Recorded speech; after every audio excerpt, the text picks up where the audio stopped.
Hello, my name is Kevin and welcome to the Love Decanters channel. So this is the final part of my visit to Stourbridge Glass Fair, and yeah, if I hadn't been chatting so much I could have probably produced another three. I did less than half, so maybe even only less than a third, I don't know. But anyway, I didn't film masses of the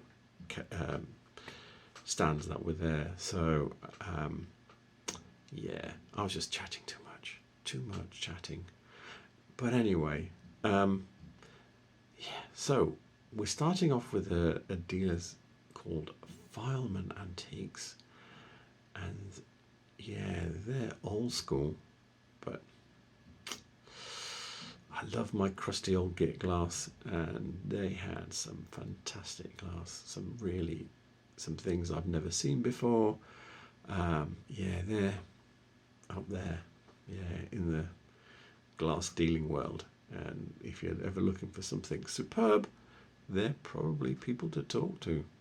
And I will be putting their details. And then at the other end of the extreme, I ended with something that was super common,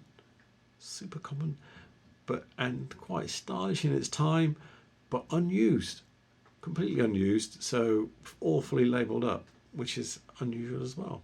So yeah, it's that kind of, you can find any kind of glass there. Anyway, with that said, let's get on with the video.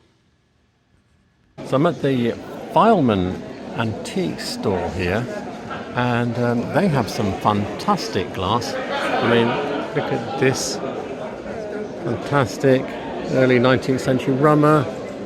Look at the quality on that with the crown. Regalia of Scotland. I've never seen that before. And you've got this one here. And look at this jug. That's fantastic. Regency English. Dates of 1820. Yeah. I think that looks really nice for that. And what else has he got here? I quite like this little jug here. Oh wow. I never noticed before. He's got a teapot. Look at that. I've never seen that before.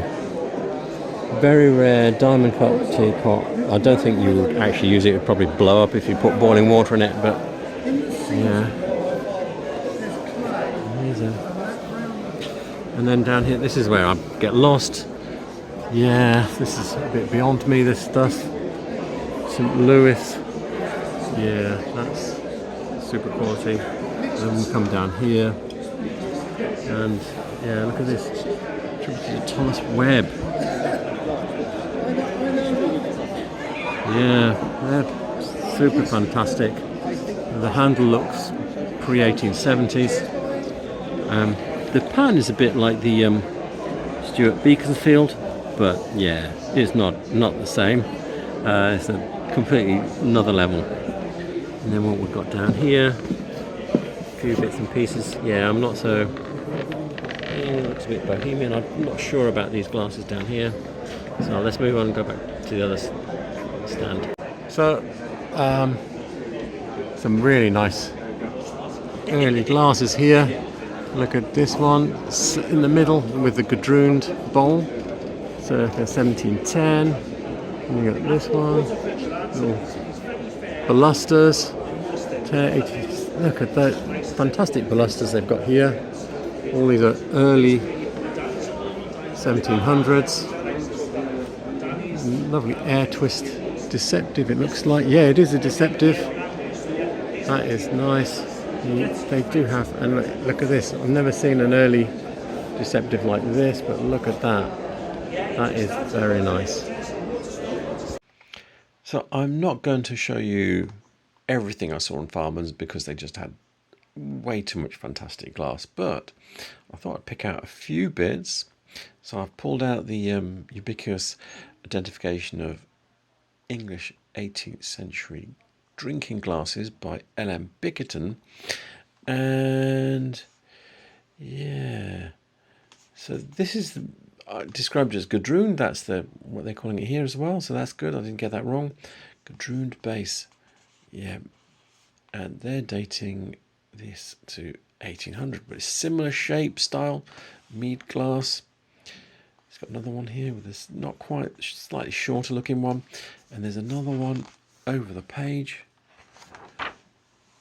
There you go. This one is pretty close to what we were looking at. He's saying 1710. So this is probably where they got the date from. Yeah, very close to what we were looking at. But this is a really early style going back into the 16th century. So can we get that right? Yes. Back into the no. Anyway, back into the 1600s. Yes. So yeah, very early style. I think you see later copies of things. I think Whitefriars did a vase with this kind of gadrooning on it. But yeah, let's move on and I'll show you some of the blusters as well that are in here. So these are the blusters in Ellen Bickerton, and yeah, this is a deceptive, which is, I think it's the only one I could find in here. What's the date on that? 1720. These are all dating sort of like 1700. They're all from the beginning of the 1700s. And yeah, and there's pages of them because there's so many variations.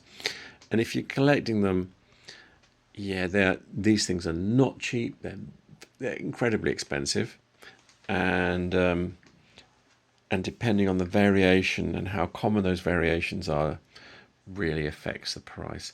Some things though, like the ones that look like this, they were making glasses like this. I think Hadland made some glasses like this style later on. So if you remember my my video on Scandinavian catalogues with old glass in them, yeah. So yeah, Hadland were making things like this way into the 20th century. And I said, I think it's because they probably never really went out of fashion. But anyway, yeah, there's lots of balusters, you can see. Just lots of little variations on the shapes. And we're moving on in the century a little bit. As we're going down, we've got some cotton twists, air twists. Look at the one with a little ruffle around the middle of the stem. That's huge. That is really nice. Yeah. And then we'll go down another level. Yeah, we've done this mixture here, like this light baluster. That's quite cool one. That I like that. Dwarf ale glass, I think that is. Yeah, on a folded foot it says. And then there's another baluster. That's quite a nice baluster there. Look at these air twists.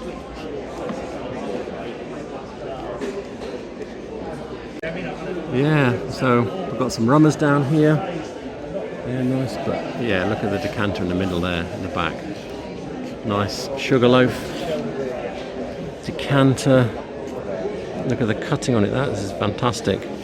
That's better than anything I've got. And then you've got some more standard decanters down here. We've got a lace vase and that jug.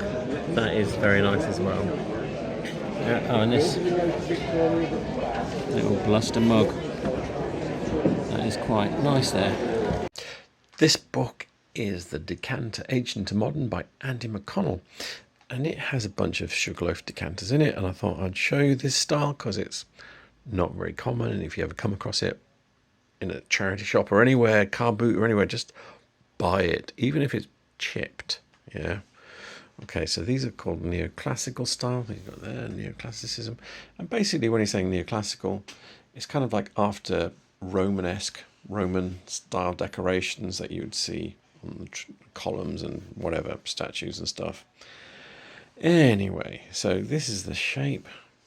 It's got, if you look, there's a whole bunch of them in there, and some of them are more sugarloaf shaped than this. So sugarloaf is like a conical shape, and this is the way sugar was imported into the UK from the West Indies. It would come in a solid chunk that was like a conical shape, and you'd have to break it up when you bought it. So you'd buy this solid cone of sugar, and that's why they called these sort of like slightly conical shaped, body shaped decanters, sugarloaf decanters. And you can see all of these are the same neoclassical styles, with these swags and floral bits and bull's heads and circles and stuff. Yeah, so that's what it is, and they're all dating from the 1770s, so that it would be the rough date of that decanter. Look at this pair of decanters back here with the heart stoppers, tapered, Mason's Masonic ones in the late 90. What has it got? 1790, yeah. And there's another. There's one to go with it. You've got a nice Masonic jug in the middle. That's quite nice. And these are good. Salt boats, pedestal salt boats with lemon squeeze bases. They're good. References for pedestal salt boats are few and far between. I have done a video on them, so maybe you want to look at that. But also on my website, I have my collection of them on here because I do like them. I think they're a very tactile thing. I really like them, and you can pick them up relatively cheaply. So as you can see, there's a lot of styles. They're very difficult to pin exact dates on. That's why some of these dates are very broad, because there's also hardly any references. Like there's like the odd one like this where I was able to give us a slightly tighter date, or I've based dates on silver shapes. Yeah, it's all there's quite a lot of references for the ribbed ones, but yeah, if you're looking for a book that's got a whole section on these things, you're not going to find it. I've had to try and date them based on the cutting styles used, etc., etc. So anyway, those are pedestal soap boats. I really, really like them, and if I see them cheap, I pick them up because I really like them. Yeah, we've got some amazing bits of glass in this stand. I think someone might have repaired that with a silver collar at some point, probably 200 years ago. That's really nice sugar bowl, or it says preserve jar, so there must be a slit in the lid somewhere for the glass. Down. We've got a nice ship's decanter, or half Rodney, because the slope is not as wide as a full Rodney. And then we've got these. Look at these. It's got a full set. Unfortunately, I've never seen a stand for 4, but yeah, they're really nice. And then you've got some Regency decanters in the back there. Hang on, can I get a better angle? There's a pair. Look at those. They're cool. And look at these rollers. They're fantastic as well. And then we've got a pillar cut claret jug, and then you've got a pulley ring jug there, and then you've got a lovely Irish, might be Waterford, what's it say on it? The little diamond pattern there is usually associated with Waterford, but the little pattern underneath it, I've not seen that before. That's really nice too. Yeah, fantastic glass.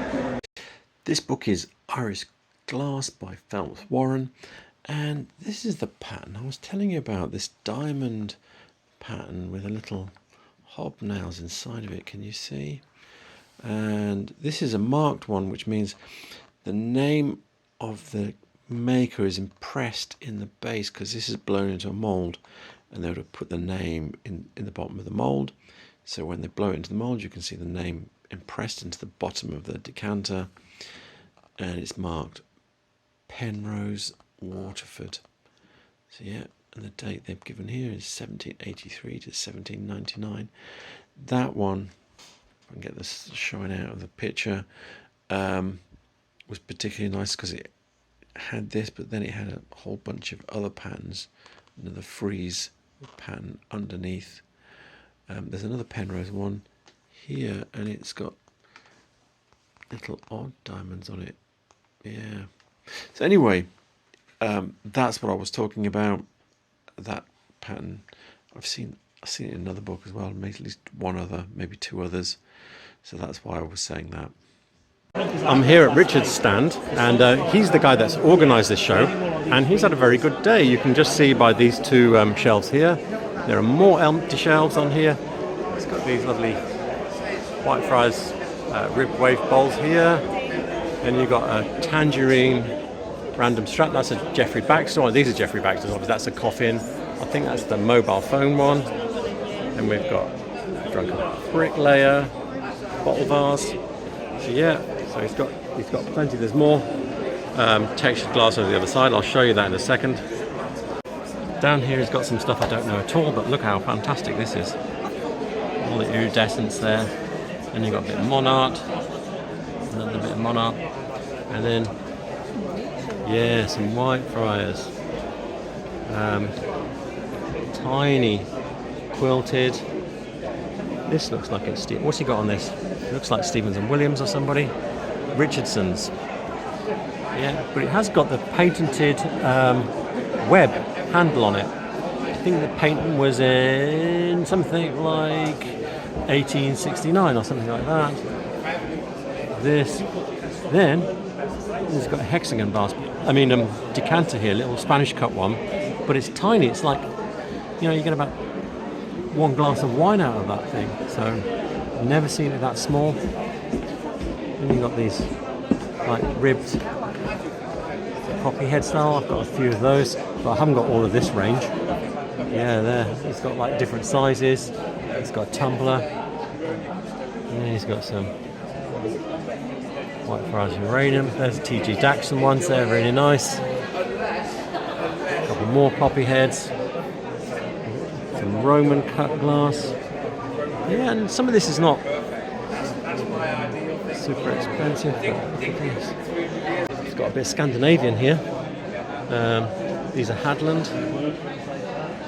I've seen these in Norway, but not here. They're quite cool. Little Ultima Thule. These are L'Italia Tapio Ricali. It's got it written inside. Yep. Set of 6 glasses. Look at the base of these. Look at that. Yeah. And he's got a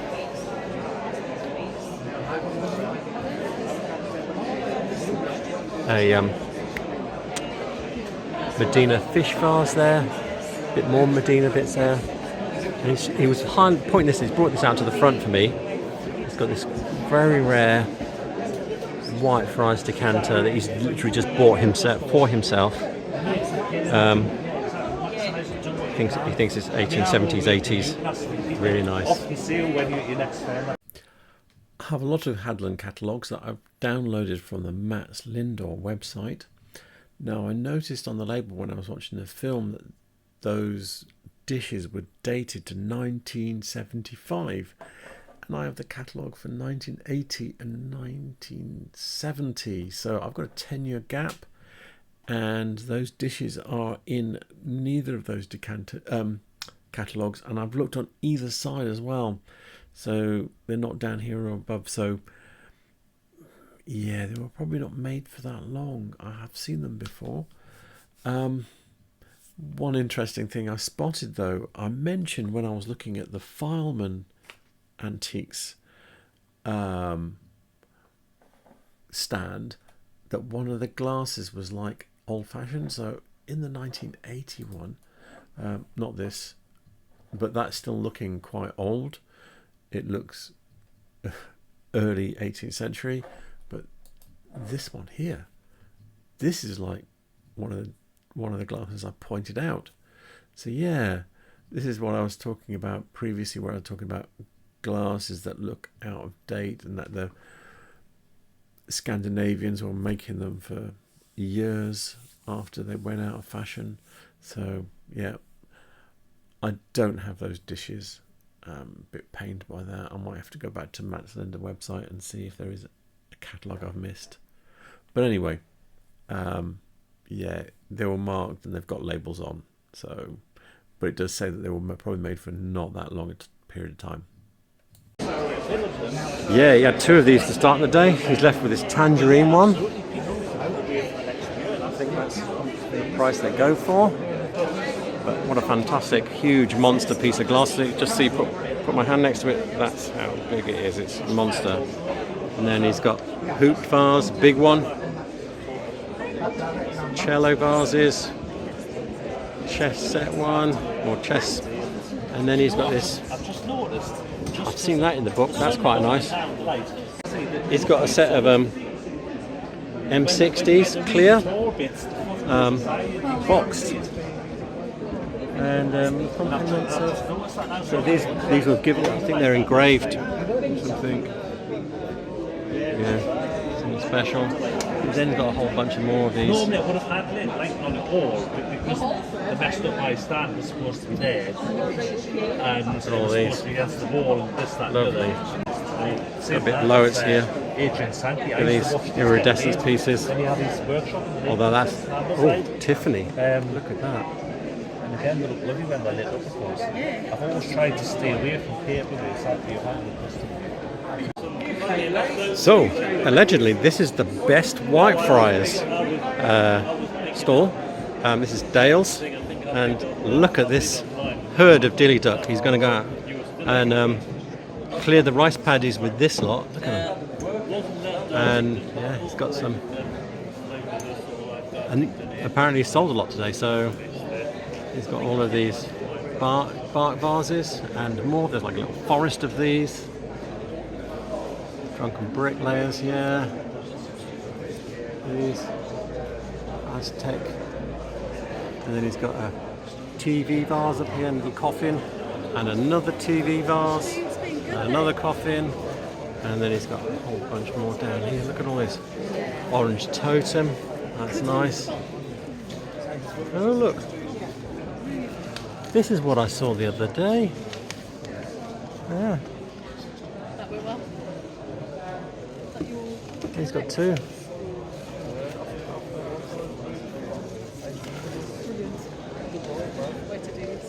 Look at this. Little mini sea green, and look at this one. Never seen that before. I was just talking to Dale, whose stand this is, and yeah, he's actually blown these ones himself. Look at this, these black ones. Look at those. Isn't that cool? He's making this glass.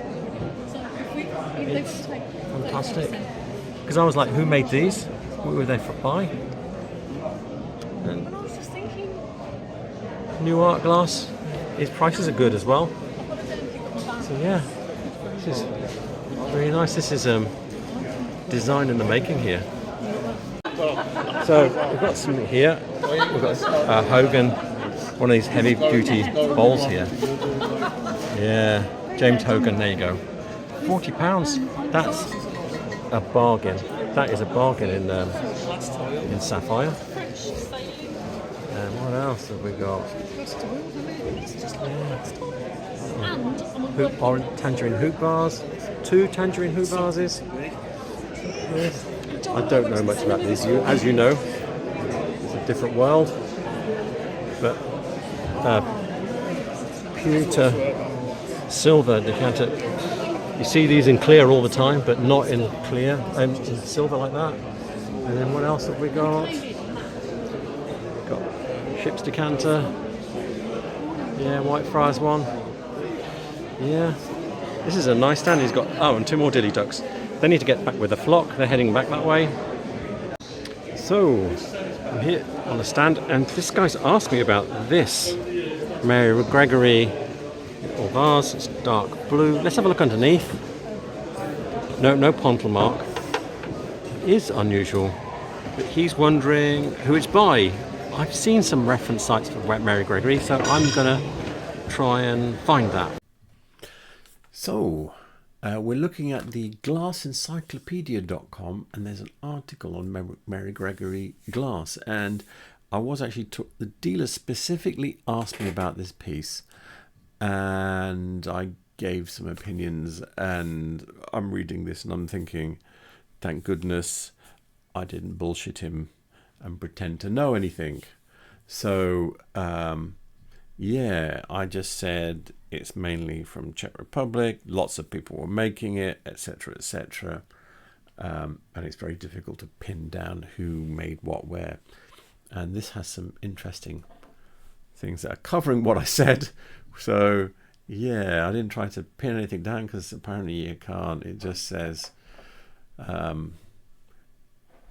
it was made between 1879 and 1939. Okay, it was also made post-war, and there's a bit here, but it also says here old catalogues of some Bohemian and German glassworks show these designs. So yeah, lots of people in Central Europe were making them. And then it talks about post-war, and post-war I think some Americans were making them. Now here, this little section here is very interesting because it's tips for deciding if Mary Gregory glass is old or new / post World War II.